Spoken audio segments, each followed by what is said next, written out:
97% of the people end up having this massive life-changing experience. Sometimes people like to go out there and just go, you know what, I'm just going to wing it. And then they take a huge dose and then they're dancing around a car naked and they wonder why they get in trouble. Whenever you take more than one substance at a time that work together in conjunction, people were not very open to that. And now all of a sudden COVID hits and people are like, they've done so much meditation because they were required to be alone for so long.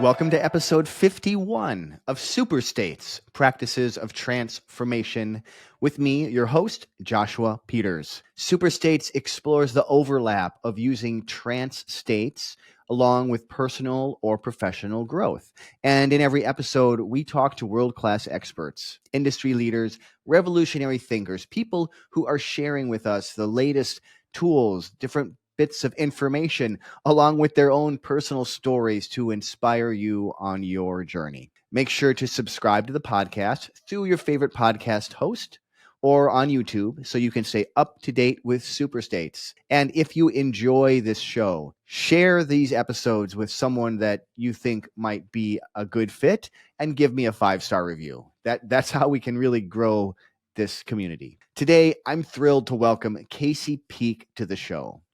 Casey is the founder of MicroShift, where he helps people safely use psychedelics to get to whatever their results are, whether that's for physical health, mental well-being, or just simply spiritual growth. Casey has an extensive knowledge of psychedelic compounds, on microdosing, and crafting effective microdose stacks. Casey guides his clients on transformative journeys of healing and self-discovery. Let's dive deep into the fascinating world of psychedelics and altered states of consciousness with Casey Peak.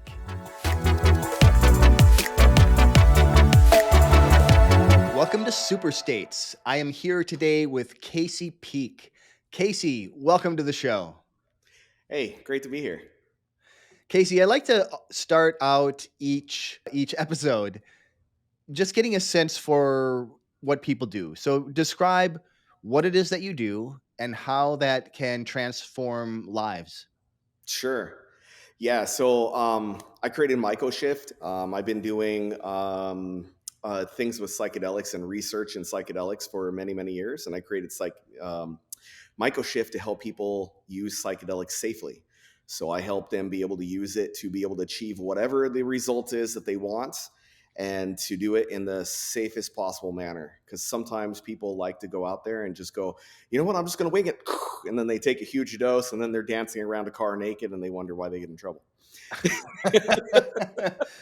And tell us a little bit about what MicroShift is then. Is this like trip sitting? Is this teaching them what to do? How does it work for you? Sure. I talked people through microdosing. We were talking about that just a little while ago. Yeah. So microdosing is, basically where you take a sub-perceptual dose, and I help them with the correct stack for whatever it is that they're trying to achieve. So whether that's for physical health, dealing with depression, or maybe they're having neurological issues where basically the tips of the fingers might be going numb or something like that. So if somebody's experiencing something like that, there's a couple of stacks that work really well for that, help regrow and heal the nerve structures. And then there's also larger doses. If somebody is interested in taking a larger dose and they need somebody who actually knows how to do full ceremony and can actually assist them in reaching that altered state of consciousness that they want to reach, I'm happy to assist with that. So because there's probably some listeners who don't understand what you meant by stack, can you describe what you mean by a microdose stack?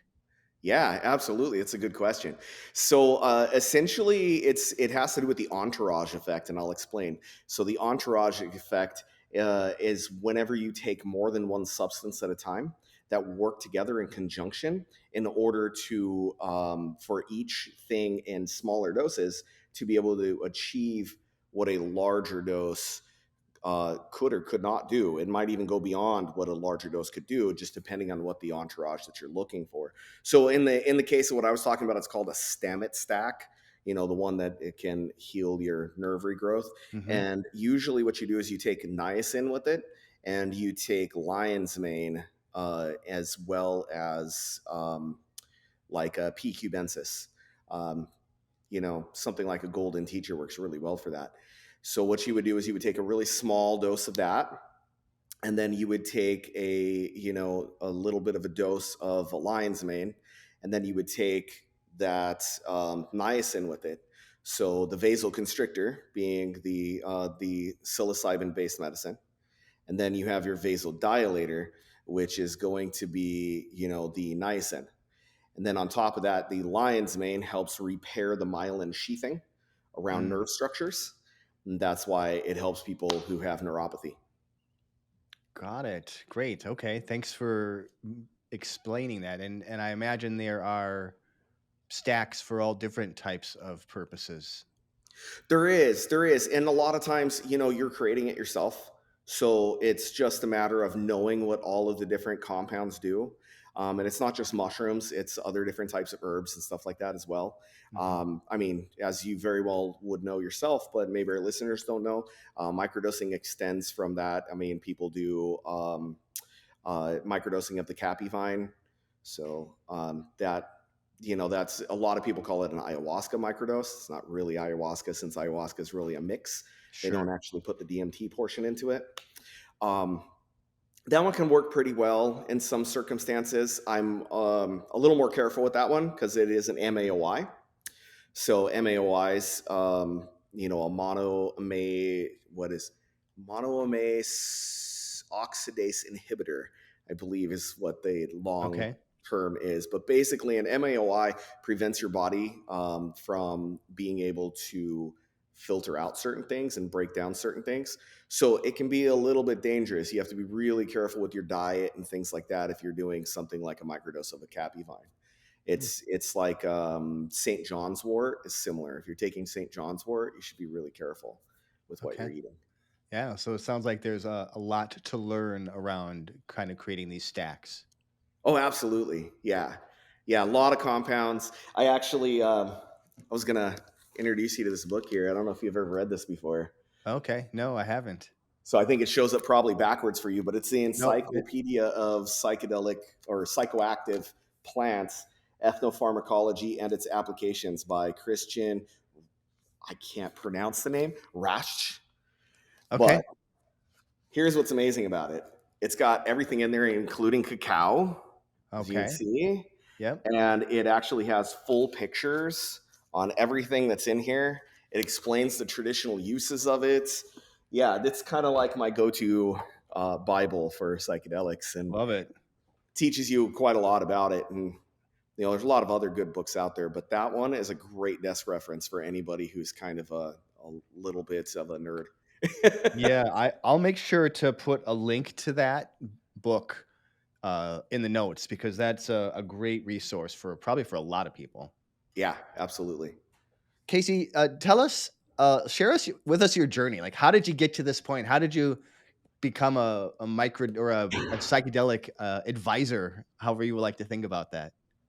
Yeah, so that's it. That's actually it's a long, convoluted story, but I'll share with you the more brief version of it.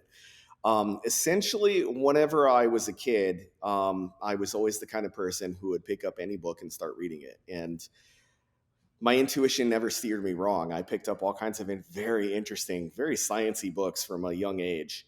I picked up some of my first ones at like 9 and 10 about various different subjects, not about psychedelics, but about other subjects. And I would become super fascinated by how how people would get influenced by, they get influenced by tribal type stuff. So I have ties back to Native American tribes here in the Okay. United States. My dad's side, My mom's side is actually pure Dutch, but on my dad's side, it's pretty much a mix going back. And I think there's 3 or 4 tribes that we're actually related to. Mm. My great grandfather, he he was half Native American, and my great grandmother, his wife, was full blooded Native American. Okay. So it's very interesting. It's it kind of is an interesting tale in the family because this is post Trail of Tears and all that kind of stuff. So it was very difficult for families to actually talk about that and remain in good standing of of Sure. various different cities and stuff like that. So it was kind of kept hush hush, but my dad was really into making sure that I understood that. So he would take me to a lot of powwows. I would hear about tribal medicines that they would use, everything from utilizing rattlesnake venom. Mm. They would create like a mixture of it, and they would drink it. And Wow. it's kind of a weird one, but Mhm. it's what they would do. Um, all the way to more traditional stuff that you would hear about, like peyote or something mescaline based, Mhm. which was pretty common here in North America. And really, the whole reason why it became such an important thing to me is because my mom went to jail twice whenever I was a kid, and she went to jail twice for drug sales and possession, and it was a big deal. So she was an addict, and my life was pretty crazy. It was pretty insane, and I wanted to understand it better. And they put us into all these dare programs and everything, as I'm sure happened to a lot of other people. Mhm. But I figured out very quickly that everything they were saying was complete BS. So I wanted to research it on my own. And the library near my house, it was very underfunded. So I found all kinds of like texts from like the early 1960s. Okay. So I was finding all this like real serious research on it before Yeah. they started throwing it all away. Yeah. So it was pretty cool. But at the same token, it was a very hard journey. Mhm. So fast forward, here we are. This would be 2012-ish, right around there. Um, my wife at the time, she's my ex-wife now, but my wife at the time suffered from pretty severe depression to the point to where she would actually have uh, what some people would call a psychotic break. She Mm. would completely lose touch with reality. She didn't even know I was there. Sometimes it was pretty bad, and I kind of wanted to do something to fix it, and I couldn't figure it out. And while I did finally figure it out, it was a little too late to save our marriage. But at least it did end up helping her, and that was Mm. using mushrooms. Mhm. And I figured out that if you're on an SSRI, that it actually inhibits the function of the psilocybin. So what you have to do is you have to wean yourself off of the SSRI by taking a microdose of the psilocybin first. So that way it counteracts the effect of all of a sudden losing all that Mm. Sure. serotonin Yeah. and flooding your brain. So it helps with that. And then at the end of that, I was able to do a macrodose with her, and I did a really big one because she was still on a little tiny bit of the SSRI and it still didn't function. So that's whenever I was like, okay, it completely inhibits it. So I did one more with her a couple weeks later after she was completely off, and it was like a brand new person. Wow. She was completely new person. She was happier. She was more self assured. Yeah, it brought out all of the other things that she was now able to work on due Mhm. to the complete anxiety and panic and depression being at bay. Yeah. Fantastic. And so that was kind of your first experience with using this as a medicine? I mean, I had used it for myself as a medicine before that, but at that point, I had never administered it for anybody else as a medicine. Okay. and I wanted to do it very tribally. And, I did it in as much of a traditional fashion as I could. And it worked wonders. And since then, I've helped quite a lot of people, and every single one of them has had a story about how much it changed their life. I think it's probably in the neighborhood of 97% of the people have a life-changing experience. I think Wow. all of them have an experience, but it's probably in the neighborhood of like 97% of the people end up having this massive life-changing experience that all of a sudden leaves themselves looking at things completely differently. OCD becomes cured. It's actually one of the biggest things that they talk about on things like Erowid. If nobody out there is familiar, Erowid is a great source for where you can find stuff about psychedelics and get a bunch of use cases on there. Okay. Yeah, and it's a website, so it's What erowid.org. is the website? Erowid, Can you e spell it? Yeah, erowid.org, I believe is what it Okay. is. Yeah.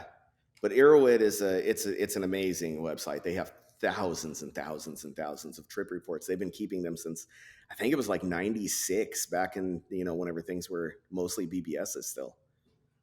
Got it. Got it. Yeah. So anyhow, yeah, it's pretty high how many people are helped by this, and not just a little bit helped, like helped to the point to where medical professionals in the fields of psychiatry and psychology will actually take them off their medication permanently. Hmm. So absolutely fascinating. Hmm. So, so you started working with people then, kind of around that 2012 time frame, Yeah. or at least that was your first experience with that. W- What has what has changed about how you started then with what you do now? COVID, honestly, that is the biggest thing that changed. Yeah. All of a sudden COVID hit, tons of people were killing themselves, and a lot of other people were like, I need a way out. And they started turning to alternative means to be able to see that. All of a sudden, psychedelics went from this like, word that meant, oh, you're a nutcase, to being more open and everybody talking about it. And now there's podcasts out there about it where people talk about it regularly and openly. That's Hmm. not Joe Rogan. Right? And so it's fascinating. It's, I think that the new psychedelic revolution is allowing for people like myself to finally come out in the open. I mean, Yeah. talking about whether it was spirituality, like experiences with paranormal or magic, or magic with a K, Hmm. or however you want to put it, things like that. People were not very open to that, and now all of a sudden, COVID hits, and people are like, they've done so much meditation because they were required to be alone for so long. Yeah. And whether it's psychedelics or just being alone and just having to sit with yourself, all these people are now going, yeah, we're heading into a new era of consciousness. And and I'm like, yeah, this is cool. I've been there for a while, and it's kind of weird all of a sudden seeing it be so open and free. Yeah. I think that the as you said, like there was a lot that we had a lot of time back then, Yeah. and people are having experiences, and but even outside of that, I think COVID made a shift of what's really important to you. Yes, indeed. And there's a lot of people who are like, this stuff is really important to me, but I'll keep it on the lowdown. And now they're like, well, fuck that. Let's just talk about what's actually interesting, what Right. I care about. I think there's a lot of that. I think that's another thing that's happened is there's this huge backlash against the government. I mean, during that time frame, we saw the government forcing people to do things. They were locking people down. People who were saying no, we don't like that because the truckers ended up doing this stuff in Canada, Mhm. trying to help kind of counter a lot of the mandatory shutdowns and other things that were going on. They were like, dude, people need stuff. We need to deliver them stuff. There's people starving. And they were like, no, you can't do that. So they started getting into people's bank accounts and stripping them of all their money and like locking them down. And people are like, what are you doing? Like, this is wrong. And then, of course, there was George Floyd and all this Mhm. bunch of stuff that has kind of caused people to just go, okay, well, the government's not really there to help me. It's there to restrict me. And we need to help ourselves. And I don't really care what they say anymore. They can't enforce it if they don't have our support. Yeah, And right. that's So a now, big move. now we're more open about what we want to be open about. Yeah. Yeah, big time.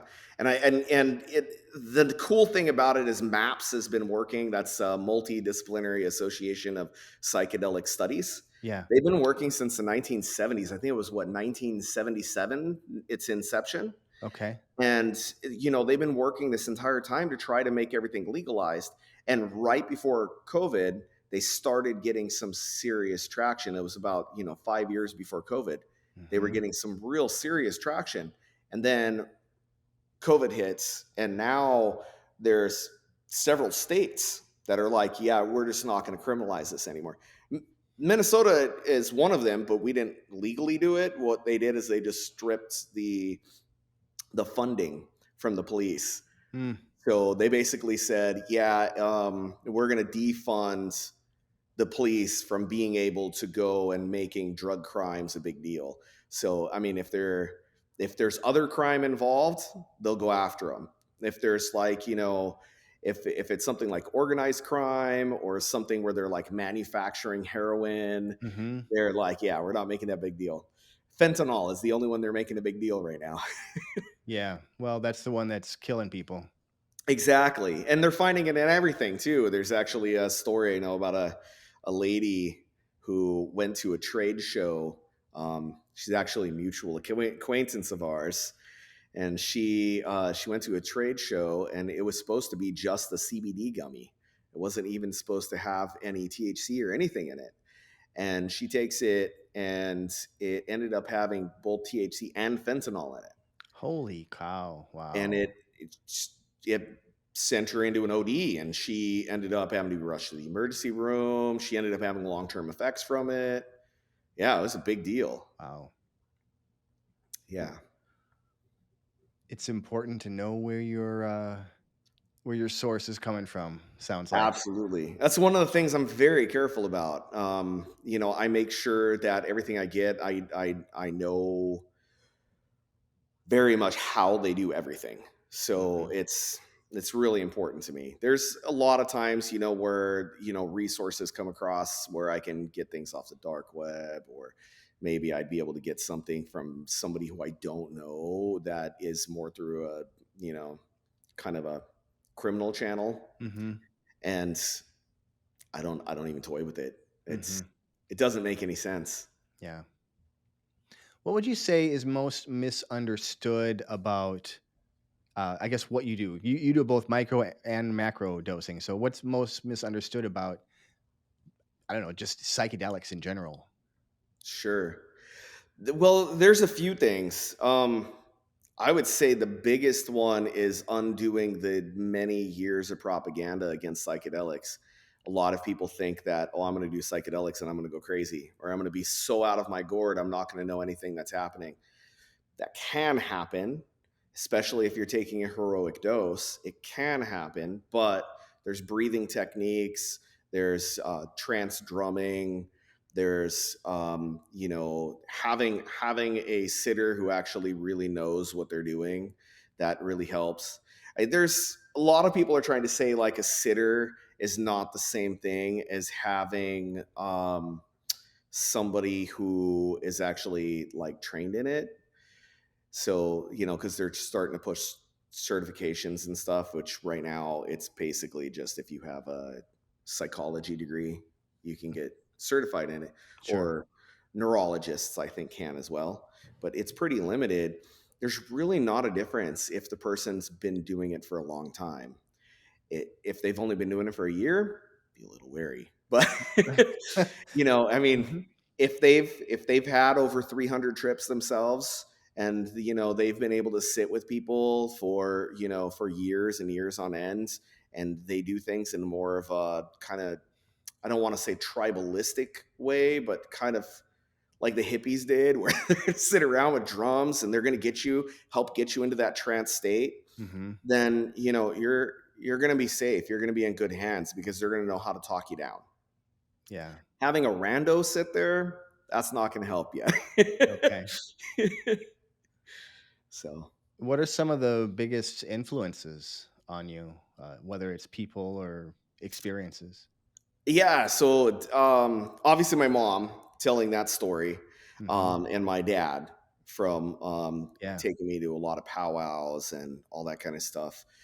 I would say that uh, Timothy Leary, a lot of his research, um, Ram Dass, I would Mm-hmm. say that was some good. There was some really good stuff that I heard there. Um, Beyond that, it's been more in the realm of ancient texts and books talking about altered states of mind, and talking about stuff in the magical realm. They're actually talking a lot about how to achieve certain states of mind to be able to alter the world around you. And I Mm-hmm. really believe in that. Quantum physics is proving that that's the case right now. How we Yeah. perceive the world actually changes the world around us. It's not the other way around. Yeah. And for a long time, we've thought it was the other way around. But there's even a talk out there right now that's perhaps the universe, as our consciousness is expanding, that we're actually creating the universe from our perceptions. So Right. it's getting pretty far out there, and honestly, I tend to believe it. And I read a lot of stuff about ancient Egypt and rituals from back then. Um, Gardnerian witchcraft, which had a lot about high magic and stuff in there. Donald Michael Craig does Mm-hmm. really good. He has some really good books out there, and I can't read German, so unfortunately, I wasn't able to read a lot of the stuff that he would point to. But it was good knowledge, and really, what it comes down to, all of it comes down to state of mind, Mm-hmm. and being able to shift that state of mind and put yourself into a certain focus. So when you shift yourself into that focus, you can feel this energy, for lack of a better way of saying it. Some people say frequency, and Mm-hmm. you're putting yourself into that frequency, and your will and your focus is allowing that frequency to have an effect on the world around you. Mm. That's really all it is. It's a lot of complicated ways of coming back to that same thing.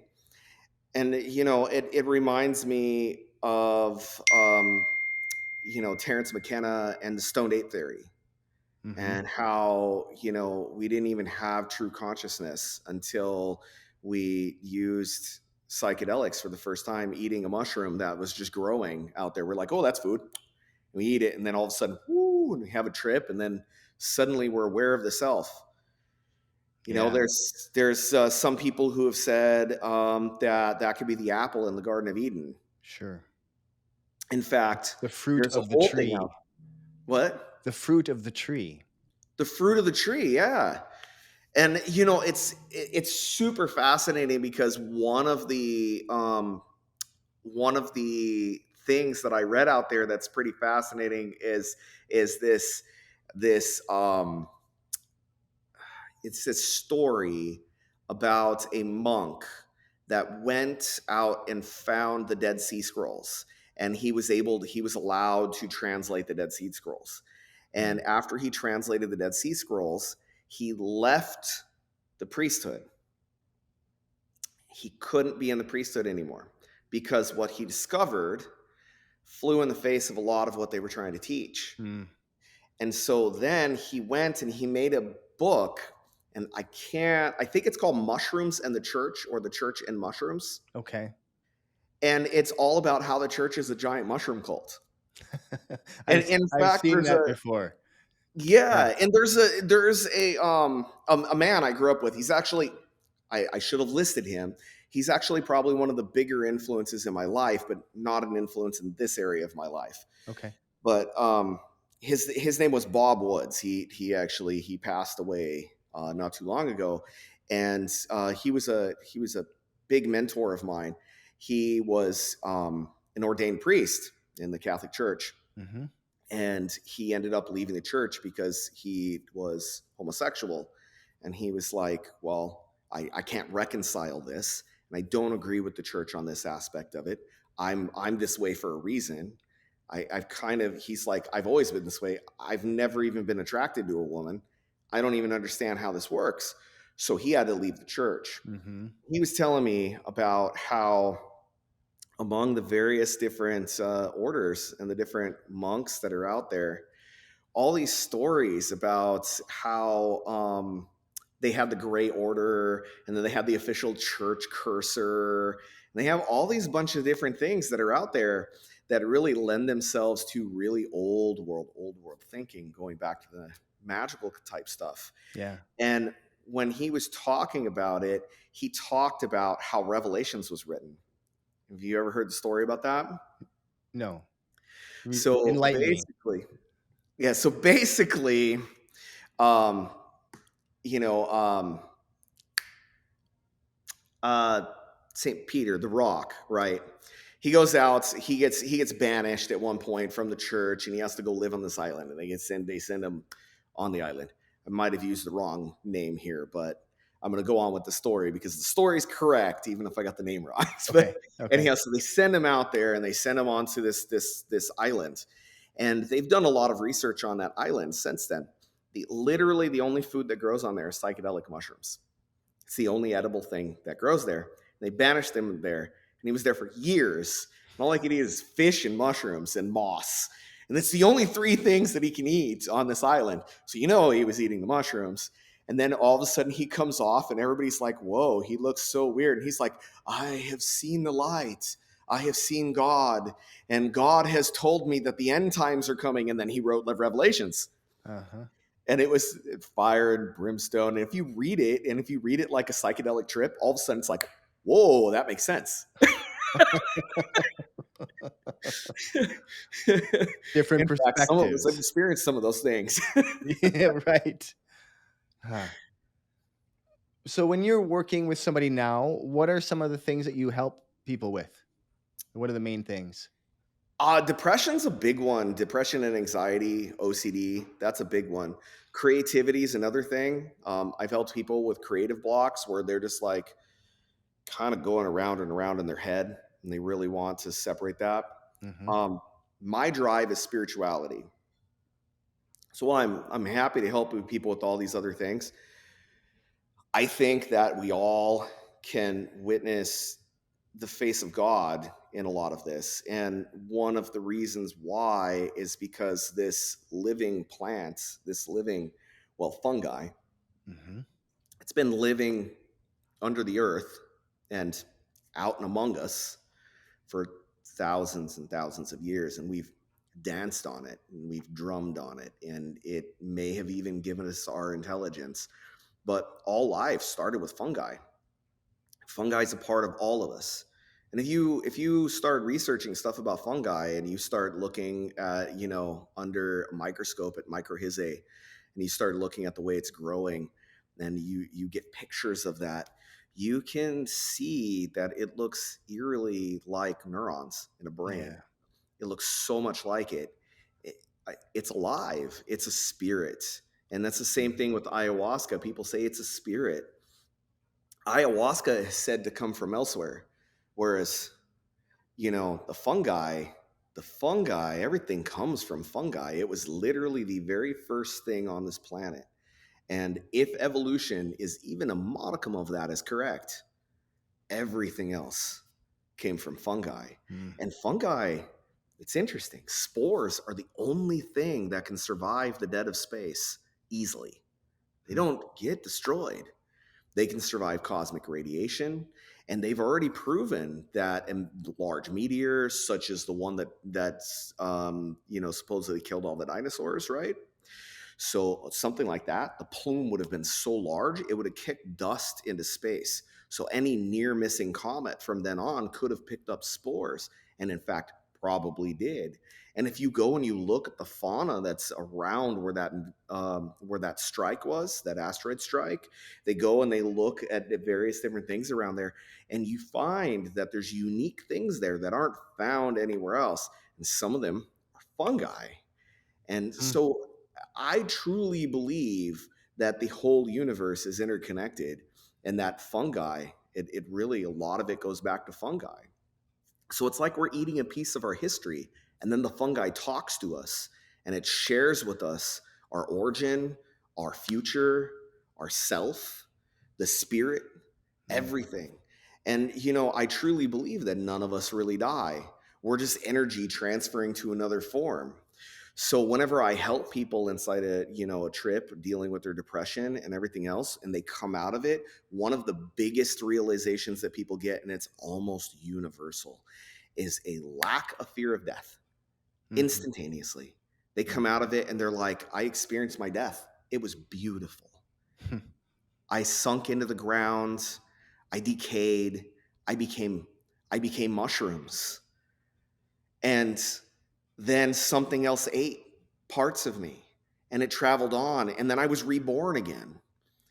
And they start telling these tales, and it's like I said, it's almost universal that everybody who goes to a full level 5, which is that ego death phase, Hmm. they go all the way there, almost all of them come back with that tale of how beautiful death was, Hmm. and how beautiful life is, and how precious it is. And that's really the heart of spirituality, is it not? Yeah, it is. What I appreciate about psychedelics in particular is the direct experience that you get to have, right? Yeah. Instead of the Catholic Church, which we talked about earlier, where the priest is interacting with God. When you eat a mushroom, you are interacting with God, and it's not like a thought experiment. Right. Right. It's really interesting. Going back to that book that I was telling you about, one of the things that they talk about inside that particular book is how Jesus, one of the interpretations of the um, word Jesus, is seed of God, Hmm. right? And literally, if you look at it, what would happen is, because a lot of the early rituals that they would perform was to go out in the woods after a rain. So they would wait until it would rain and it would have this nice light mist, and then they would go out into the middle of these woods to hold their rituals around Rome. And they would go out to where these rituals were being held, and they wouldn't talk about it, but eat of my flesh, drink of my blood. Those Mm-hmm. are literally the two ways that people ingest mushrooms. Yeah. And seed of God, the rain would come down. Well, one of the words for rain during that time frame was semen of God. Hmm. Seed of God, semen of God. Semen of God is what they believe would have been more of the correct translation of Jesus if we were further back then. It's eerily similar to what would happen when the rain would come down, because the mushrooms would pop out and then you Yeah. eat of my flesh. Hmm. So it's very fascinating, and it's a great book. If anybody would want to read that one out there, you'd have to do a little bit of research to figure out the name of the person who wrote it, though, because I can't Okay, we'll remember. see if we can find the Yeah. mushroom in the church or something. I've heard of this Yeah. book.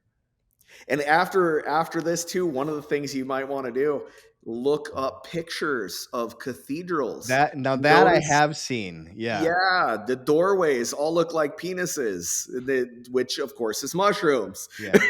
Yeah. Yeah. So it's Interesting. it's really funny. A lot of people thought it was just penises, that they were just obsessed with penises, but it's specifically a circumcised penis. Well, why do they circumcise the penis? Well, it looks like a mushroom. Hmm. Hmm. So Interesting. it's very It fascinating sounds because like nobody a knows. pretty deep rabbit hole to go down. It's a super deep rabbit hole. Ancient conspiracies are fun.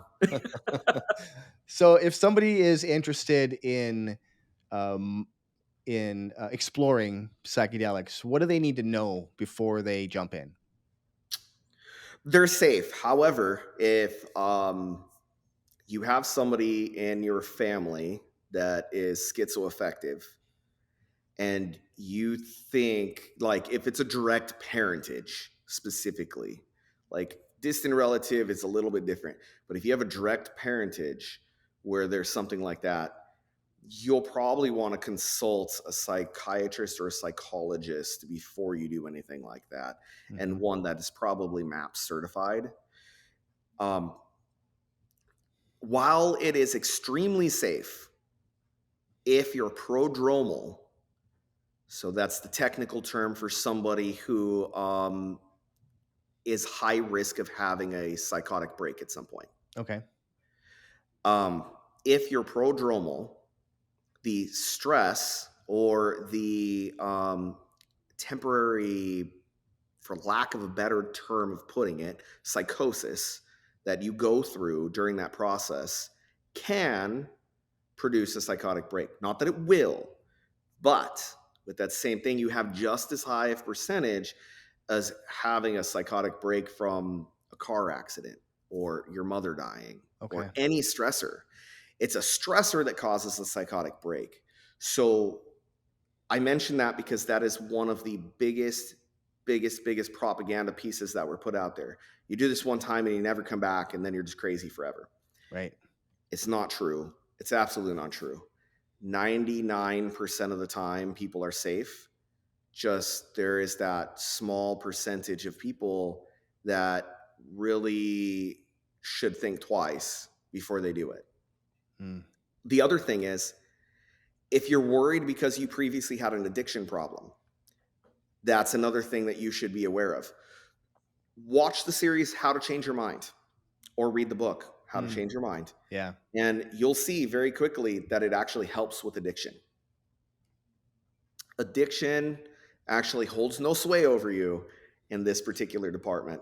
Um, Psilocybin in particular, what they've shown is that experience with mushrooms actually lowers the risk of addiction. And Mm. not only does it lower the risk of addiction, it's anti addictive. The mushrooms will actually make you want to do it less the more you do it. Mm. You actually feel something in your body going, yeah, I don't need that right now. Mm. And it's the mushrooms talking to you and saying, yeah, just go back to reality for a little while. Hmm. You need to figure out the messages we already gave you. And it's really true, and it unlocks your intuition. That's another thing I would say. Listen to that intuition. It's Mm. really going to help you.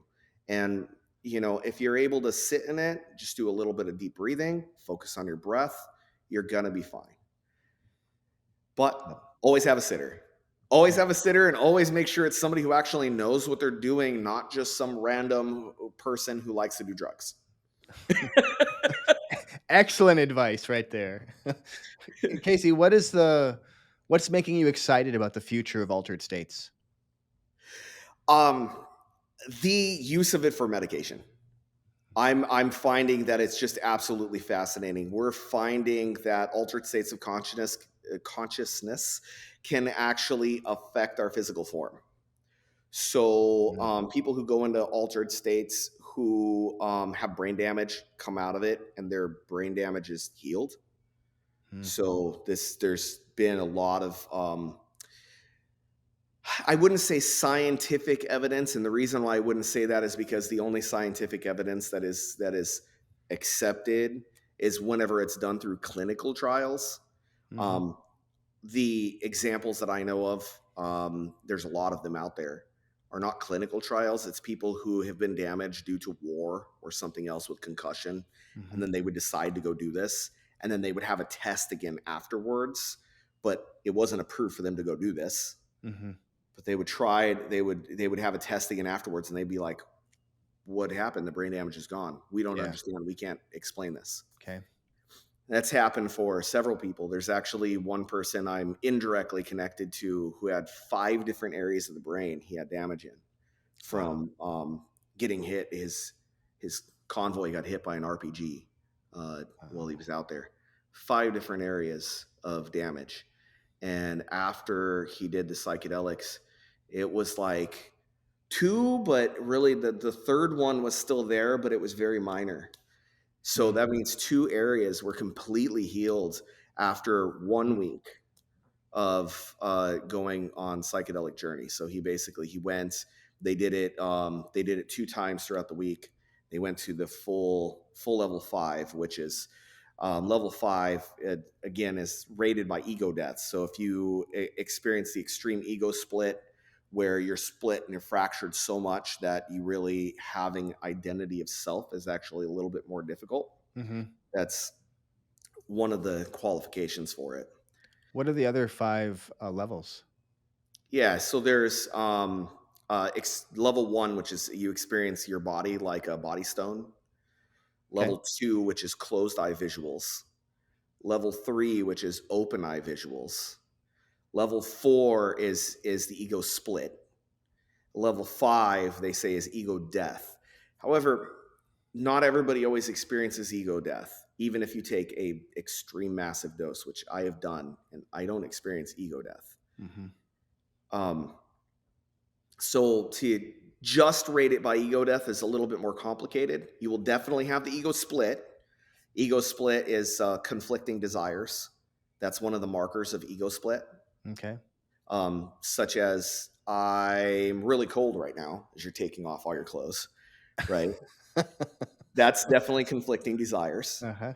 That would be an ego split. Okay. Um, Level 5, though, the way that I would explain it is though you lose yourself in the world around you. You and the world no longer have separation. So Hmm. when that happens, when you feel kind of this merger with things around you and people around you, maybe you'll be having psychic moments Hmm. like where, you seem to be hearing other people's thoughts, not as a hallucination, but actually ones you could respond to and they're like, how'd you know what I was thinking? Yeah. That's happened to a lot of people I know. It's happened to me. I can definitely explain that one. Hmm. My wife and I have experienced that where we had like decades worth of conversation in the course of like 20 minutes, and we were so shocked by it that by the end of it that we were like we didn't tell each other what we were talking about, but we'd ask questions to see if the other person like knew. Yeah. And yeah, we had experienced the same thing. Wow. So it is pretty impressive, but I would say that's probably a better marker for level 5. Okay. And Casey, if somebody wants to learn more about you and how you can help, what's the best way for them to do that? Yeah, they can go to mycoshift.com. I have a calendar on there that they can, basically just set up an appointment with me. I help people from all over. So, I mean, if you're located in Canada, I don't mind. I'll still talk to you. If you're located in the other side of the world, I don't care. As long as we can communicate, I'm good with that. And Great. you can go on there. You can book me. It has my calendar. It updates all the time. I'm happy to have a conversation with you. And if I'm just giving you a first time consultation, it's free. There's no strings attached. Awesome. I'll make sure to put those links along with the other ones that we talked about into the show notes. And Casey, what's the one thing you want the audience to leave with today? This is a worthwhile experience, even if it's just one time in your life. I truly believe that it's like a coming of age ritual, and I think that true spirituality can be found through it. We have a lot of spirituality that people talk about out there where they've never really experienced an altered state. And, not everybody can spend decades doing meditation in order to have a profound experience in meditation. Not everybody can cloister themselves or become a monk. So this is a very healthy, good way to be able to experience the divine. and to be able to heal from trauma. Love that. Thank you so much for your time today, Casey. I really appreciate the conversation. Absolutely, Josh. I hope you enjoyed this episode. If you did, please go ahead and leave me a 5-star review on this podcast. That's really the best way to expand this message, and it would mean a lot to me. Don't forget to subscribe to this podcast on YouTube so you can stay up to date with Super States. Also, let me know what kind of topics or guests you'd like me to cover in future episodes. You can just respond in the comments below. You can also find me on nearly all the social media sites out there at Joshua Ray Peters. That's REY. I promise I'll answer your comments. I'll see you all next week. Remember now, you carry the seeds of change inside. So stay curious, keep growing, and embrace your transformation.